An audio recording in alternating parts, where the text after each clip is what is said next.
விவசாயிகள் போராட்டம் கண்ணுக்கு தெரியவில்லை என்று உணவுத்துறை அமைச்சர் வெங்கடரமணன் கூறியதற்கு விவசாயிகள் கண்டனம் தெரிவித்துள்ள நிலையில் உணவுத்துறை அமைச்சர் நல்ல கண் மருத்துவரிடம் பரிசோதனை செய்ய வேண்டும் என விவசாயிகள் கூட்டியக்க தலைவர் தெரிவித்துள்ளார்.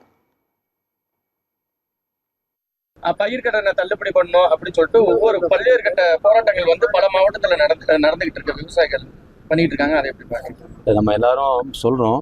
நான் பேப்பரை பார்க்குறேன், மக்களை சந்திக்கிறேன். 4 நாளாக இந்த டெல்டா மாவட்டம் எல்லா பக்கம் சுற்றுப்பயணம் பண்ணுறேன். எல்லா துறை மக்களும் கவனிக்கிறேன்.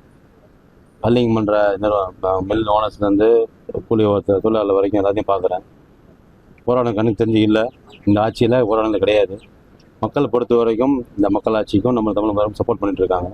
எங்கெல்லாம் குறைகள் இருக்கோ அந்த குறைகளை மனுக்களாக பெற்றுக்கொண்டு குறைகளை வெகு விரைவில் சீர் செய்யறதுக்கும் அவங்க தீர்வு பண்ணுறதுக்கும் ஒர்க் பண்ணிட்டு. சில அமைச்சர்கள்லாம் உண்மையிலே கண்ணுக்கு எட்டின தூரத்துக்கு போராட்டம் இல்ல அப்படின்னு சில அமைச்சர்கள் சொல்றாங்க. அந்த அமைச்சர்களை கண்ணு அவிஞ்சு போச்சா? அவங்கள உடனே டாக்டர்கிட்ட கண் பரிசோதனை பண்ணுங்க. அவங்களுக்கு கண்ணு தெரியாதா? இவ்வளவு விவசாயிகள்லாம் போராடிட்டு இருக்கிறத ஒரு கொச்சைப்படுத்துறது, ஒரு அமைச்சர் பேசுறத அவங்களையும் வாயடக்கம் செய்யுங்க. நீங்க